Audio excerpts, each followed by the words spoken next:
Il est 20h48, on réagissait il y a un instant avec Gabriel Cluzel et Nathan Devers au propos de Laurent Wauquiez qui disait que ce jeune homme sur lequel le policier avait ouvert le feu, qui était blessé à la jambe, il est hospitalisé. Laurent Wauquiez dit la chose suivante, candidat à la présidence des LR, Laurent Wauquiez dit la chose suivante, voilà, c'est directement de l'hôpital à la prison. Il n'y a pas de case, il n'y a pas d'autre case, il doit aller en prison directement. En prison directement. Est-ce que vous êtes d'accord avec cela, Gabriel Cluzel? Écoutez, moi je crois que force doit revenir aujourd'hui à ceux qui ont le bénéfice de la violence légitime, en l'occurrence les policiers. Donc cet individu, il doit à un moment être sanctionné à la hauteur de ses agissements. Ce qui me paraît intéressant dans le discours de Laurent Wauquiez, c'est que c'est une droite qui n'est plus dans la défensive, qui ose affirmer son complexe. Elle commence pas à ratiociner, à se dire attendez, faut voir l'enquête de l'IGPN. Voilà, elle reprend la main. Donc ça, en cela, c'est intéressant. Et il est évident que je pense que pour la majorité des Français de bon sens qui regardent cette scène, le propos de Laurent Wauquiez apparaît comme assez naturel. Bon, Nathan Devers. Moi, je crois que ce jeune homme, décider s'il va en prison ou non, ça relève de la justice. Je trouve que c'est intéressant aussi de réfléchir à une chose. Donc, dans le cadre de la campagne pour l'élection à la tête d'un parti, éventuellement avec des arrière-pensées présidentielles, l'un des deux candidats se retrouve à dire ce que la justice doit faire. Vous voyez que ce soit un argument de campagne. Quel est le niveau là de la qualité du débat que de venir citer un fait qui est dramatique pour venir faire du yaka faucon sur la justice. La séparation des pouvoirs d'abord veut que quand on est politique, on se plonge pas dans les affaires de la justice à la place de la justice. Et deuxièmement, je crois que l'enjeu de la primaire pour LR, c'est quand même un moment important parce que la droite républicaine a été très affaiblie ces dernières années. Là, elle est en train de remonter. Peut-être que si le niveau du débat était placé un peu plus haut. Et il y a tellement de sujets qui sont passionnants, du point de vue même des LR, à analyser, à penser, etc., que de venir dire celui-là, il faut le mettre en prison, sachant qu'il ira il ira peut-être ou pas, j'en sais rien. Du tout. Mais c'est la décision. C'est évident. Mais en tout cas, c'est une décision de justice. Comme s'il n'a pas d'antécédents, il n'ira pas. Ça, c'est sûr. Mais alors, dans ce cas-là, on peut le dire autrement qu'en commentant cette affaire. Il faut que la justice soit réformée. Moi, je crois qu'il essaie de parler simplement et il a raison de le faire parce que le bon sens commande de mettre des individus de ce genre en prison. Alors on peut dire oui, parler de l'indépendance de la justice, etc. C'est une façon peut-être raccourcie de dire si la justice n'est pas capable de mettre ce genre d'individus en prison, eh bien il faut réformer les lois. Et ça c'est une réalité. Il faut à un moment être capable de traduire. Et je crois que LR a beaucoup péché en ce sens. Pourquoi David Linard a plu? C'est parce que vous vous souvenez au moment de l'agression de cette personne à Cannes, il avait dit mais moi ça serait ma mère, je ferai quelque chose qui peut-être m'emmènera en prison, je ne sais plus exactement, je ne veux pas déformer ses propos, mais c'était de ce genre-là.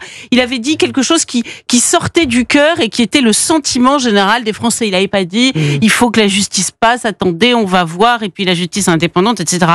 Non, et je pense qu'il est important, enfin en tout cas, le personnel politique LR l'a compris, il est important qu'il traduise en mots ce que pensent les Français, parce que sinon, c'est certain, ils n'y arriveront jamais. Ouais, non, mais ça c'est un sujet compliqué en tout cas. Mais voilà les mots de Laurent Wauquiez. Un mot aussi peut-être du référendum. Vous avez vu les référendums proposés par François Bayrou. Nous l'annoncions dès hier à 19h30 ici dans ce studio sur Europe 1. François Bayrou qui essaie de faire des propositions, même s'il n'y a pas la main sur le référendum. François Bayrou. Et ce soir, Emmanuel Macron émet des réserves, dit-on dans son entourage. C'est vrai qu'un référendum sur le budget est compliqué quand même. Non, Nathan. Moi, je suis très favorable à la réintroduction du référendum dans la vie démocratique. Je pense que ça, pour le coup, ça élève la qualité de la vie Macron politique. avait promis qu'il en ferait plein. On les attend toujours. C'est la belle arlésienne, le référendum. Il les a pas fait. Et un moment, quand il envisageait d'en faire un, c'était sur le fait de savoir s'il fallait mettre le mot écologie dans le préambule de la Constitution. C'est des référendums, c'est pas très intéressant. Mais la seule question que je me pose, là où j'aurais une réserve, assez proche de celle d'Emmanuel Macron, c'est que quand on réfléchit aux causes du déficit et de la dette, c'est des décisions politiques, mais qui viennent pas de nulle part. C'est que très souvent, les politiques ont voulu draguer l'opinion publique. Alors, l'exemple du Covid est merveilleux. Pendant le Covid, les décisionnaires politiques en France se sont dit, on va faire du quoi qu'il en coûte. La population plébiscite, sondage après sondage, cette méthode. On fait ça, formidable. On l'a vu sur plein d'autres sujets, la crise énergétique. Enfin, chaque fois qu'il y a une crise en France, on a augmenté le déficit et la dépense et la dette de cette manière.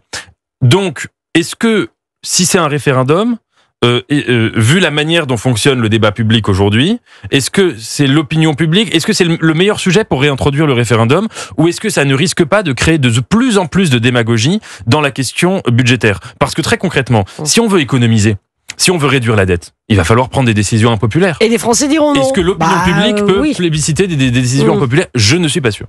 Non, mais parler de référendum dans le vague, ça veut pas dire grand-chose, parce qu'en réalité, on connaît pas le début du commencement de la question, donc tout dépend évidemment de la question. Mais les Français savent bien aujourd'hui, et depuis 2005, que quand ils donnent leur envie par référendum, de toute façon, on peut s'asseoir volontiers dessus, n'est-ce pas? On se souvient du traité de constitution européenne.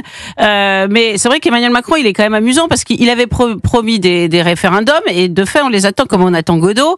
Et quand François Bayrou en parle, tout d'un coup, il juge que c'est pas adapté. Alors, s'il faut faire des référendums pour parler de la couleur du papier peint, de fait, ça n'a aucun intérêt. Le seul intérêt qu'aurait un référendum, en la matière ou en matière d'immigration, par exemple, parce que c'est un sujet qui a été beaucoup abordé, mais ça peut être connexe, c'est d'avoir quand même l'appui du peuple, et c'est possible, encore une fois, selon la question posée, pour faire telle ou telle réforme qui est très décriée par le milieu politique. Prenez tous les sondages qui sortent les uns derrière les autres. Vous constatez qu'il y a une pensée quand même des Français aujourd'hui qui est très à droite, sur certains sujets, la sécurité, l'immigration, etc. Et pourtant, dès qu'un politique en parle, eh bien, tout le monde pousse des cris d'orfraie dans le petit microcosme politique. Donc, c'est vrai que c'est pas inintéressant de la part de François Bayrou de se dire, je vais aller chercher à m'appuyer sur le peuple pour faire passer tel point. Peut-être que si on posait la question aux Français, est-ce que vous pensez que sur une question qui a fait sujet de polémique et dont a été à l'origine François Bayrou, est-ce que vous pensez qu'il y a submersion migratoire, oui ou non? Ça serait intéressant d'avoir la réponse. Ah oui. Mais ça, vous l'aurez jamais, ce référendum-là. Et pourtant, ce serait pas inintéressant. Oui, Gabriel Cluzel. Oui, non, mais je vois très bien ce que vous voulez dire. Parce que si c'est pour, de fait, poser une question qui n'a aucun intérêt, pas de référendum. Oui. Parce qu'on va perdre du temps avec le référendum. Je vous garantis que pendant des semaines, on va parler de ce référendum. Et encore faut-il la réponse des Français soit suivie. Hashtag, ce qui s'est passé il y a quelques années. Ce qui est très rigolo, sur l'Union européenne, c'est qu'aujourd'hui, on a quasiment tout parti confondu une classe politique qui présente deux caractéristiques. Elle passe son temps à courir après l'opinion publique. Donc souvent elle présente ses idées en fonction des sondages qui sont en cours. Elle est d'où d'ailleurs des possibilités de changer d'avis tout le temps, toutes les 5 minutes. Il y a plein d'hommes politiques qui sont extrêmement versatiles en fonction de l'opinion publique. Et en même temps, elle n'aime pas les référendums. Soit que quand le peuple vote, elle s'assoit sur le résultat, soit qu'elle ne songe pas à en mettre en place. Or le général de Gaulle, c'était l'inverse. C'était quelqu'un qui a réintroduit le référendum contre l'avis de la classe politique et des gens de la 4e, mais c'était quelqu'un qui passait son temps à dire « Moi, je suis pas au service des Français, je suis au service de la France. » Et les Français, ils peuvent se tromper, et je m'en fiche de l'opinion publique, et je suis pas à lire les états des sondages avant de prendre une décision. Et il avait même eu cette fameuse phrase. Voilà. Mais si vous voulez, c'est ça qui est très intéressant.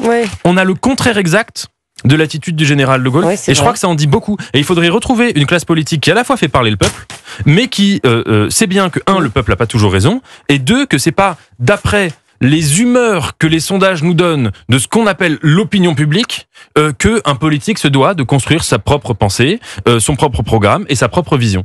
Il faudrait complètement inverser le logiciel intellectuel de la classe politique. Il doit avoir une hauteur de vue, effectivement, et c'est pour ça qu'ils sont élus quand même. Moi, j'avoue que j'en ai un petit peu assez qu'on agite cette idée du référendum sans jamais le mettre en œuvre. C'est le monstre du Loch Ness, cette affaire. Donc il y a un moment, soit on en fait un, soit on n'en fait pas. Mais François Bayrou en avait proposé un autre sur. Attendez, je me trompe pas. Il avait évoqué être français. Non, il n'avait pas dit qu'il y aurait. Il proposait beaucoup de choses, mais c'est oui. Et puis, in fine, en réalité, il se passe rien. Moi, j'ai l'impression que c'est quand même souvent des opérations de diversion. Vous savez, aujourd'hui, François Bayrou, il est dans une situation, il est sur un cheval de rodéo et il doit tenir, il trouve tout un tas de subterfuges. Pour essayer de tenir. Effectivement, vous avez raison. Merci beaucoup, 20h58. Merci Gabriel Cluzel. Merci Nathan Dever. Merci à vous. je ris parce que je l'appelle Nathan Dever. Je suis la seule depuis le début de la c'est saison. drôle, moi j'aime bien. On m'a dit, mais c'est Dever. Ah bon? Gardons Devers ici. Ah bon, voilà. D'accord, Dever, ce sera juste pour moi parce que je vais recommencer, vous le savez. Merci infiniment.